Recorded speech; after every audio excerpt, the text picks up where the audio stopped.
다 같이 사도신경으로 신앙 고백 드리겠습니다. 전능하사 천지를 만드신 하나님 아버지를 내가 믿사오며 그 외아들 우리 주 예수 그리스도를 믿사오니 이는 성령으로 잉태하사 동정녀 마리아에게 나시고 본디오 빌라도에게 고난을 받으사 십자가에 못 박혀 죽으시고 장사한 지 사흘 만에 죽은 자 가운데서 다시 살아나시며 하늘에 오르사 전능하신 하나님 우편에 앉아 계시다가 저리로서 산자와 죽은 자를 심판하러 오시리라. 성령을 믿사오며 거룩한 공예와 성도가 서로 교통하는 것과 죄를 사하여 주시는 것과 몸이 다시 사는 것과 영원히 사는 것을 믿사옵나이다. 아멘. 오늘 우리에게 주신 하나님 말씀은 신약성경 로마서 1장 18절과 19절의 말씀입니다. 신약성경 240페이지에 있는 로마서 1장 18절과 19절의 말씀, 신약성경 240페이지에 있는 로마서 1장 18절과 19절의 말씀을 제가 읽어 드리겠습니다. 하나님의 진노가 불의로 진리를 막는 사람들의 모든 경건하지 않음과 불의에 대하여 하늘로부터 나타나나니 이는 하나님을 알만한 것이 그들 속에 보임이라. 하나님께서 이를 그들에게 보이셨느니라. 아멘. 오늘 주신 말씀을 가지고 하나님의 진노라는 제목으로 말씀의 은혜를 함께 나누도록 하겠습니다. 바울은 복음에 대해서 이제 서문에 가까운 이제까지의 내용을 말하고 나서 이제부터는 본격적으로 복음이 왜 필요한지를 오늘 1장 18절 이후의 내용부터 본격적으로 로마 교회 성도들에게 전하고 있습니다. 자, 복음이 왜 필요하냐? 아주 간단하게 한마디로 얘기하자면 죄 때문입니다. 여러분, 죄가 없으면 복음도 필요 없지요. 예를 들어 누가 아파가지고 병원에 갔습니다. 의사 선생님이 뭐부터 하겠습니까? 약부터 처방해 주겠습니까? 아니면 병이 뭔지 진단하고 나서 그에 걸맞는 약을 주겠습니까? 참 웃기는 얘기지만 오자마자 약부터 주는 의사가 어디 있습니까? 뭔 병인지 알아야지요. 그러니 병이 뭔지 진단을 내리고 그 병이 어떤 병인지 환자한테 잘 설명을 해준 다음에 이 방법을 써야 당신이 고침을 받는다. 약을 먹든 아니면 다른 주사를 맞든 여러 가지 치료 방법이 있지 않겠습니까? 이 병에 걸맞는 치료 방법이 이런 것이 있으니 내가 이제부터 이런 방법으로 당신을 치료하려고 한다. 이렇게 말을 해줘야 환자에게 의사가 제대로 병을 얘기해주고 고쳐줄 수 있는 그런 방식이 될 것입니다. 한마디로 바울도 그들에게 왜 복음이 필요한지를 말해주는데 너희에게 병이 있기 때문이다. 그 병은 무엇이냐? 죄이다. 너희가 죄 짓는 죄인이기 때문에 이 복음이라는 약이 필요하고 이 약을 먹어야 구원받을 수 있다라고 정확하게 얘기하고 있는 것이죠.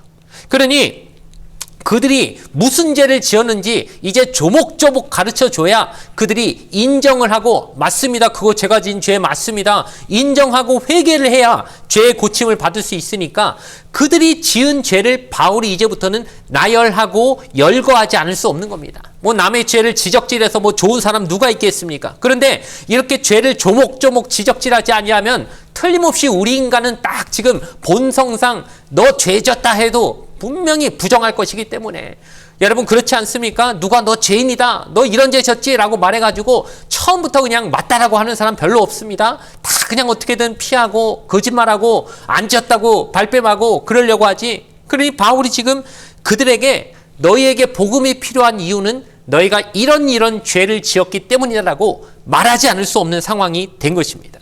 그런데 바울이 그 죄를 지적질함에 있어서도 먼저 분명하게 구분을 하는데 무엇이냐면 일단은 처음에는 이방인들이 저지른 죄를 지적질하고 그 다음엔 순서상 유대인들에게 유대인들이 짓고 있는 죄를 지적질하게 됩니다.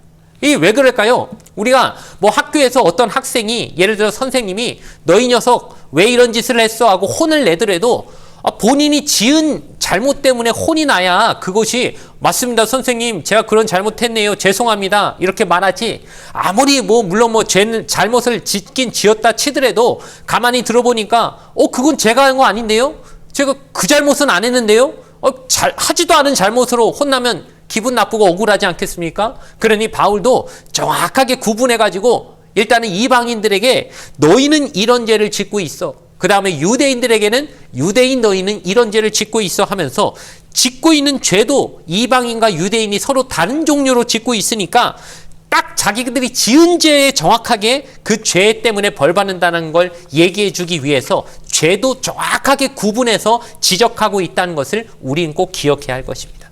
그렇다면 오늘은 누구에 대한 죄를 먼저 지적질하고 있느냐? 이방인들이 짓고 있는 죄지요. 이방인들에게 먼저 죄에 대해서 조목조목 열거를 합니다. 너희는 이런 죄를 짓고 있다라고 이렇게 18절부터 1장 마지막 절까지의 내용이 다 이방인들이 짓고 있는 죄에 대한 내용인데 죄가 너무 많으니까 이거 다 오늘 다 말하려면 시간이 없으니 아주 그 죄에 있어서도 크게 두 종류로 다시 나눌 수 있습니다. 어떻게 나눌 수 있냐면 첫 번째는 인간이 하나님 앞에 짓고 있는 죄, 이것을 불경건이라고 크게 묶어가지고 얘기할 수 있고, 또 하나는 인간이 다른 인간들에게 또한 짓는 죄들이 있죠. 이런 종류의 죄를 불의라고 또한 구분할 수 있을 것입니다. 그러니 다시 한번 이방인들이 짓는 죄를 크게 두 종류로 성경학자들이 지금 명칭을 붙였는데, 하나님을 향해서는 불경건하고 인간들을 향해서는 불의하다. 그러니 불경건의 죄와 불의의 죄로 또한 두 가지로 나눈다는 것입니다. 그럼 먼저 불경건의 죄가 무엇인지 한번 따져보겠습니다. 불경건의 죄는 누구한테 짓는 거라고 했죠? 인간이 하나님께 짓고 있는 죄입니다. 그럼 대표적인 불경건의 죄가 무엇일까요? 특별히 이방인들이 짓고 있는 하나님께 대하여 짓고 있는 죄는 누가 뭐래도 제일 대표적인 것이 우상 숭배라고 바울은 말하고 있습니다. 한마디로 유대인들과 다르게 이방인들은 뭘 많이 하고 있느냐? 우상 숭배하고 있는데 그것이 하나님이 제일 싫어하시고 너희가 지금 하나님 앞에 짓고 있는 제일 큰 죄는 우상 숭배라고 얘기하고 있는 것이죠. 그러면은 유대인들은 우상 숭배 안 하나 보죠? 원칙적으로는 안 합니다. 왜냐? 이것도 어떻게 따지고 보면 이제 구약 성경을 우리가 쭉 보지 않고서 이렇게 말하면은 이게 잘 이해가 안 될 것인데, 우리가 먼저 구약 성경을 읽고 나서 지금 신약의 이 로마서를 읽는다고 생각해 봤을 때 이 부분이 명확해지는데, 어쨌든 이스라엘은 어떻습니까? 하나님이 아브라함을 통하여 택하신 민족이기 때문에 그들에게 하나님이 계속해서 줄기차게 강조하셨던 것이 무엇입니까? 제가 이전에 이 바로 앞에 여호수아 이제 설을 강해를 했었는데, 여호수아 때도 하나님이 이것저것 다 너희 지키려고 하지 말고 10계명도 10가지 다 지키려면 힘드니까 한 가지만 잘 지켜라 하면서 1계명 강조하지 않으셨습니까? 1계명이 무엇입니까? 너는 나 외에 다른 신을 두지 마라. 한마디로 우상 숭배하지 말라고. 이것만큼은 진짜 하나님이 딴 건 몰라도 진짜 하나만 꼭 지켜라. 이것만 지키면 내가 그냥 웬만한 거 다 넘어가 줄게. 이것만큼은 지켜라고 한 게, 그렇게 강조하신 게 우상 숭배의 죄였기 때문에 이스라엘 백성은 어쨌든 태어나면서부터 귀가 따갑도록 이 얘기를 들어서, 어쨌든 그렇다고 구약 성경에서 이스라엘 백성이 우상 숭배 아예 안 한 건 아니지만 마음속 한구석에는 우상 숭배는 죄야, 이것만큼은 아주 뼛속 깊이 그 DNA 속에 박혀 있는 것처럼 그들은 이해하고 인식하고 있었다는 겁니다. 그러니 원칙상 표면적으로는 어쨌든 그들은 우상 숭배는 안 해야지라고 하는 게 알고 있는 상황에 불구하고, 이방인들은 어떻습니까? 그들은 태어나면서 누가 이렇게 가르쳐 준 것도 아니고 우상 숭배 죄라고 말해 준 것도 아니다 보니까 어려서부터 배우고 살아온 문화가 그냥 우상 숭배다 보니까 그게 우상이라고 생각도 안 하지요. 그냥 자기들이 섬기는 문화로서의 그 여러 가지 잡다한 신들, 그 그리스에 얼마나 신들이 많습니까? 그런 신들, 헬라의 신들 섬기면서 그 제사 드리면서 사는 게 그 지극히 당연한 것처럼 따지고 그렇게 살고 온 사람들이니, 그들은 물 먹고 마시듯 우상 숭배가 생활화되어 있는 사람들이라고 밖에는 말할 수 없는 것이죠. 그렇게 생각하면 이방인들 입장에선 좀 억울한 면도 있는 것이죠. 아니, 이스라엘 사람들은 어쨌든 태어나면서부터 그 성경 말씀도 알고 구약 성경에 하나님이 십계명을 통해 우상 숭배하지 말라고 하는 말씀도 어려서부터 배웠으니까 저 사람들은 우상 숭배 죄 안 짓지만 우리는 그거 모르고 이제까지 살아왔는데, 그러니 뭐 우상 숭배 지을 수밖에 없었지 않습니까? 그거 누가 가르쳐 주지도 않은 것 같고 그거 죄라고 하면 어떡합니까? 우린 좀 다르지 않습니까? 저 사람들하고 이방인들은 유대인들에 비하면은 그 좀 못 받은 게 그런 것들을 못 받지 않았습니까? 라고 하는 이런 말들을 충분히 할 수 있는 것이죠. 그래서 바울이 여기서 말하고 있는 어떤 개념이 하나가 무엇이냐면, 하나님이 특별 계시를 이스라엘에게 주었고 이방인들에게는 일반 계시까지만 주었다. 이렇게 성경학자들은 좀 이렇게 어려운 얘기지만 얘기합니다. 특별 계시란 건 뭘까요? 특별한 거죠. 특별한 건 뭐겠습니까? 하나님의 말씀, 적혀있는 기록된 말씀으로 주신 하나님의 이 구약 성경 같은 것은 누구한테만 줬냐? 유대인들한테만 줬습니다. 그러니 그들은 특별 계시를 받았기 때문에 늘 우상 숭배하면 안 된다는 걸 배웠기 때문에 그들은 우상 숭배하면 안 된다는 걸 알고 있죠. 반면에 이방인들은 일반 계시만 받았기 때문에 그들은 하나님만 섬겨야 된다, 이 우상 섬기면 안 된다는 말을 들은 적이 없습니다. 그래서 모릅니다. 그래서 그들은 우상 숭배하는 죄를 짓고 있는 겁니다.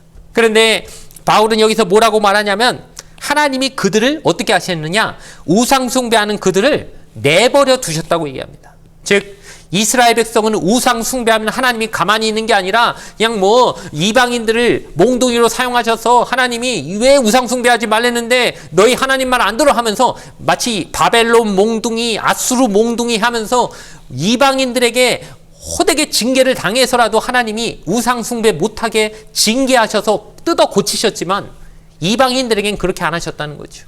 왜 그렇습니까? 내놨기 때문입니다. 즉 우리가 계속 얘기하지만 우리가 친자식이나 잘못되면 부모가 가가지고 때려서라도 고쳐서 그러면 안 된다라고 타이르기도 하고 매를 때려서라도 고치려고 하지만, 내 자식도 아닌데 가가지고 막 때리고 그럴 수 없지 않습니까? 그러니 그런 애들은 나쁜 짓 해도 그냥 보고 가만히 넘어가는 거죠. 내버려 두는 거죠. 하나님도 약간 그런 차원으로 내가 구약 성경에서 선택한 민족은 이스라엘 민족이었기 때문에 그들은 우상 숭배하지 말라고 선지자들을 통해서 끊임없이 귀가 따갑도록 가르쳐주고, 또 우상 숭배하면 내가 친히 매를 때려서라도 고쳐놨지만, 이방인들은 그 당시에 하나님이 택하신 것이 아니기 때문에 내버려 뒀고, 내버려 두니까 지들 좋은 대로 우상 숭배하며 이제까지 온 것이다 라고 지금 이 상황을 설명하고 있는 것입니다. 그런데 이렇게 생각하면 또 이런 식으로 불만을 제기할 수 있습니다. 이방인들 차원에서는 그럼 왜 이스라엘을 택하셨습니까? 하나님 우리를 택하신 게 아니라 왜 이스라엘만 택하셨습니까? 라고 했을 때 이 부분은 나중에 나오지만 이것은 하나님 앞에 따질 것이 안 된다. 그건 하나님의 섭니다. 토기장이가 진흙덩이를 2개를 갖고 나서 하나는 이거는 내가 도자기 빚을 거야. 요거는 내가 요강단지 만들 거야. 어느 진흙은 도자기 만들고 어느 진흙은 요강단지 만드는 거, 그 토기장이 마음이지 이 진흙덩이들이 뭐라고 토기장이한테 이래라 저래라 할 수 있느냐. 이건 하나님의 주권이고 하나님의 섭리라고 나중에 얘기하시는 것에서 우리는 여기에 대해서는 토달면 안 된다라고 분명히 말하고 있습니다. 이거 하나님의 섭리입니다.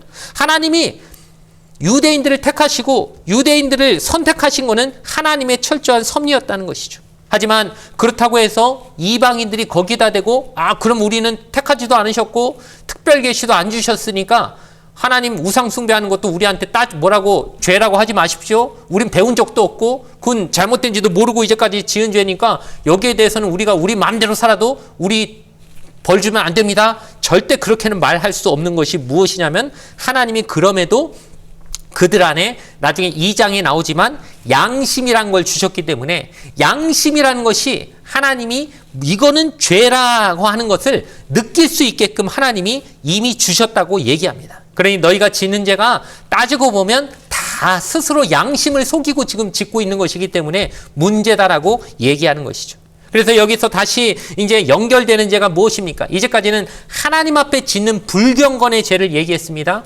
불경건의 죄가 뭐로 이어지느냐? 사람이 사람한테 짓는 불의의 죄로 넘어간다는 거죠. 즉 불경건하니까 불의한 인간이 되는 겁니다. 먼저 불의한 게 아니라 하나님 앞에 지금 경건하지 않게 살고 우상숭배하니까 양심이 마비되고 그러다 보니까 동료 인간들한테도 하지 말아야 할 짓들을 하면서 죄짓게 된다. 즉 이방인들의 죄의 프로세스가 이렇게 된다는 것입니다. 하나님 앞에 불경건하니까 사람한테도 불의한 존재들이 너희가 되고 있다라고 바울이 얘기하고 있는 것이죠. 그래서 그들이 다른 인간들한테 지는 여러 가지 많은 죄의 종류들이 있습니다. 뭐 남에게 사기치기도 하고 도둑질도 하고 여러 가지 많은 죄가 있지만 또 특별히 이 부분에서는 신약 성경에서 거의 유일하게 매우 이 부분을 자세히 묘사하고 있는 죄 중에 하나가 무엇이냐면 동성애의 죄에 대해서도 언급하고 있습니다.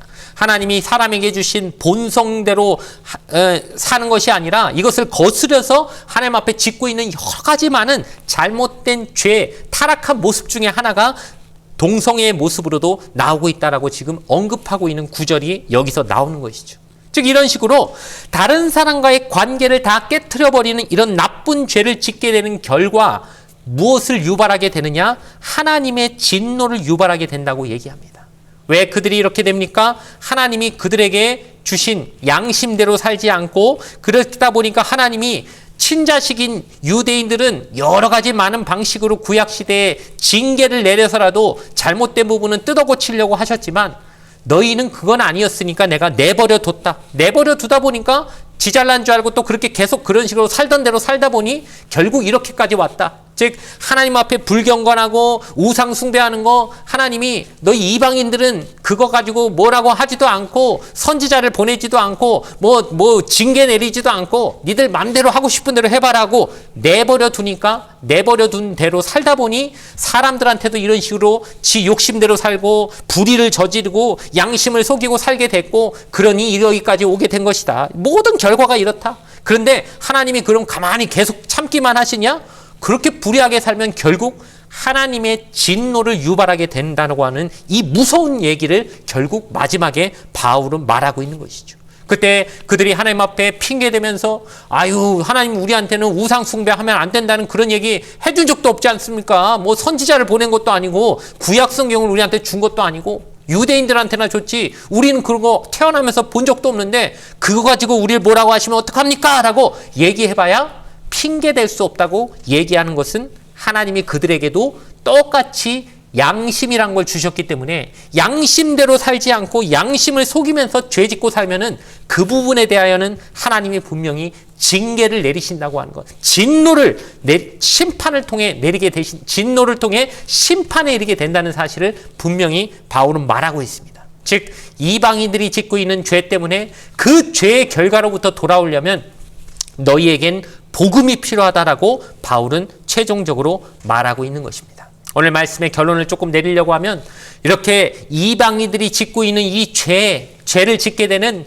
이렇게 불경건해서 불의를 짓게 되는 이런 모든 과정들을 우리가 생각해 보면서 한 가지 우리가 감사하지 않을 수 없는 부분을 오늘 꼭 생각해 봤으면 좋겠습니다.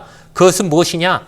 하나님이 우리를 저 버린 자식이 아니라 친자식처럼 생각해 주신다는 게 얼마나 감사한지 우리가 꼭 생각해 봤으면 좋겠습니다. 이 아침 이 새벽에 하나님 나를 죄 지을 때마다 왜 하나님 이렇게 나를 맨날 혼내시고 뭐만 조금 하려고 하면 하나님이 징계 내리셔서 어떻게든 하나님 뜻에 맞게 살려고 나를 계속 질책하시는 하나님의 그 부분이 옛날엔 너무 싫고 하나님 너무 무섭고 하나님 너무 속상하고 섭섭하고 그랬는데 생각해보니까 이게 진짜 감사한 일이군요.